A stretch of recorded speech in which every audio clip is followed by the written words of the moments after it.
Boosie, your boy don't know how to fight. Neither do that T.I. little yellow motherfucker. Olympic sport, Charleston White would already have more gold than Michael Phelps. That's how the circus kicks off. Boosie, cool as ice but with fire in his veins, steps up and mocks Charleston White's. I ain't really got no opinion on him, because, my opinion can send me to prison. Tough guy routine. Let's be real, Charleston talks. Like a dude who studies street fights on YouTube, but never made it past the comment section.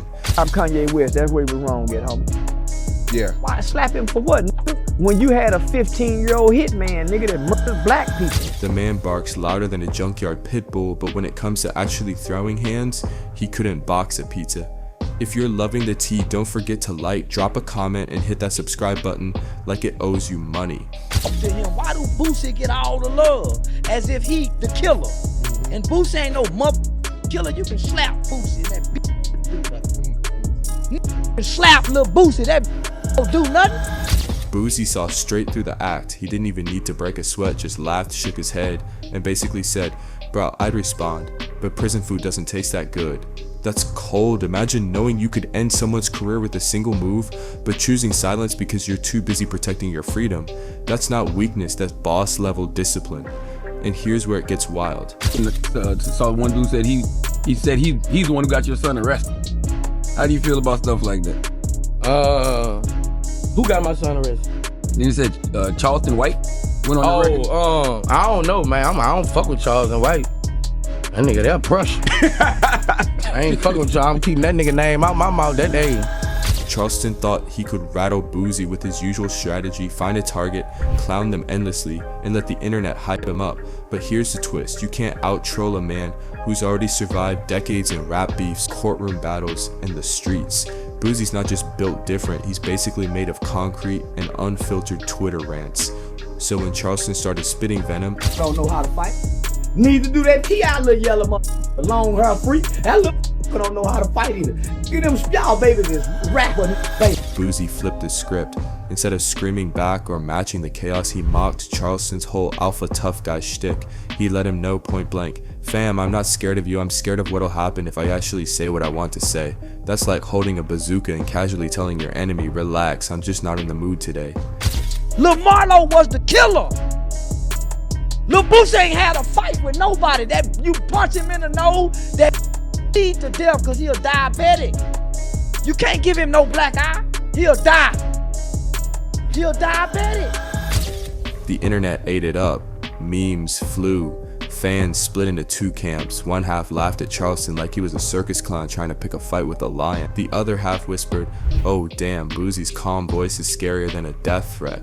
And that's the secret sauce right there.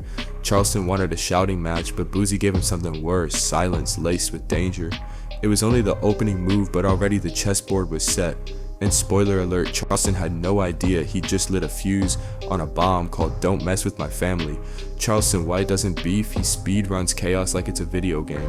Charleston's game plan isn't complicated. Find a target, roast him into oblivion, stir the pot until the internet boils over, then sit back, sip a cheap beer, and watch the views skyrocket. Boosie feels pretty good. He feels like the judge is. He don't feel good. You see how low his energy is. I mean, when he says this judge seems pretty cool. Man, he just saying that to kiss ass because they watch it. I used to say the same shit, and the judge kept revoking my bond. Oh, that nigga bit the pillar in an interview. And have you ever seen a gangster in an interview, nigga? It's the oldest hustle in the troll handbook, but Charleston runs it like a preacher on Sunday, with fire, conviction, and way too much spit. But here's the flaw, you can only recycle the same clown routine so many times before the crowd gets tired. When he aimed it at Boosie, it wasn't the same as trolling some random activist or rapper desperate for clicks. Nah, Boosie's different. He's hip-hop royalty, a man with scars, stripes, and receipts. And unlike the others, Boosie doesn't laugh when family gets dragged in. Charleston thinks he's invincible because his backup plan is always the same. If they touch me, I'm calling the cops. That might work against hot-headed young rappers, but try that stunt with a father like Boosie, and suddenly the game changes, because real men don't play police games, they play legacy, respect, and don't cross my bloodline games. So while Charleston was flexing his troll muscles, calling Boosie washed up, poking fun at his career, the internet clocked the truth. This wasn't just trolling anymore, it was a man playing with matches in a gas station, and the gas station's name? Boosie Badazz. The scariest sound isn't a gunshot, it's a father saying, "Don't test me." When Boosie finally responded, he wasn't shouting or raging, he wasn't playing tough guy for the internet. He looked straight into the camera and delivered a warning so heavy it made the air feel thick. That's a threat to my success. Yeah. Charleston White, he ain't hiding. Charleston White gonna get your ass locked up. Yeah. So, shit, I've been ducking that smoke with Charleston.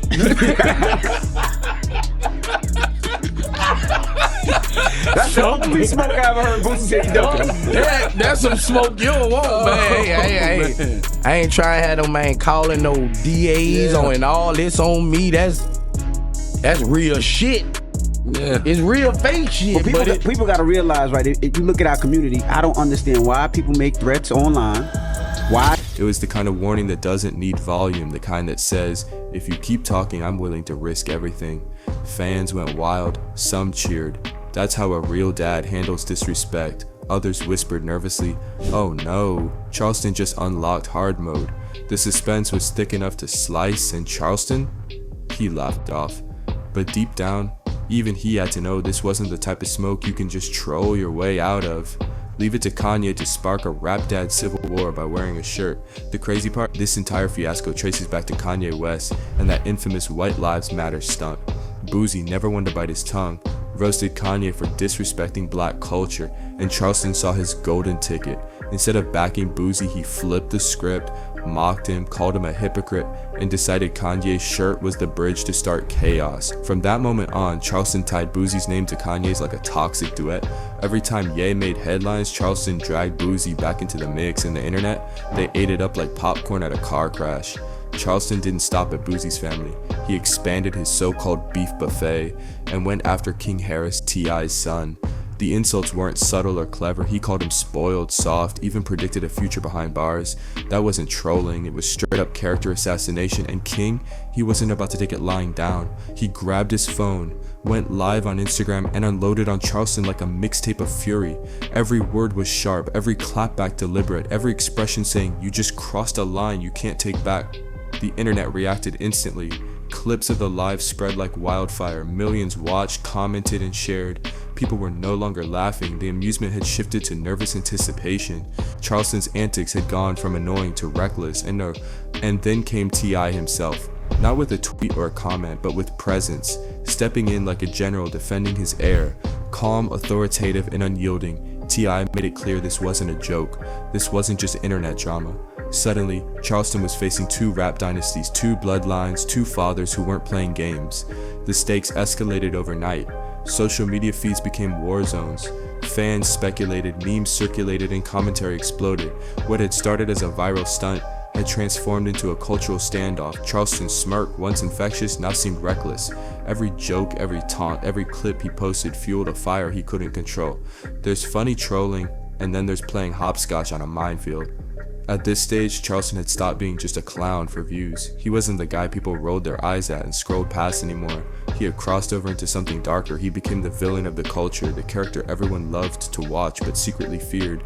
Social feeds lit up with debates. Was this dude just chasing clout, or had he stepped over a sacred line no man should ever cross? The chilling truth? It was both, and that duality made it dangerous. Because when trolling is harmless jokes, people laugh, they screenshot, meme, and replay for entertainment. But once trolling starts disrespecting bloodlines, mocking children, or dragging family names into the dirt, the rules change. You're no longer in the realm of humor, you've stepped into the arena of consequences. Suddenly the smirks of fans fade, replaced by nervous glances. Everyone watching knows the old unspoken truth. In hip-hop, some lines aren't crossed without payback. Charleston's energy, once playful, now carried an edge of recklessness. He wasn't just ruffling feathers, he was challenging the very code that holds the culture together. Every viral clip, every comment, every taunt was fuel on a fire that could erupt at any moment. The tension wasn't hypothetical, it was real. Fans could feel it in the reactions of Boosie, T.I., King, and Tutti.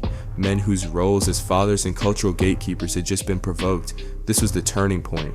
The shift from internet trolling to cultural reckoning was complete. The message was clear: jokes have limits, laughs have boundaries, and disrespecting family is no longer entertainment, it's a provocation.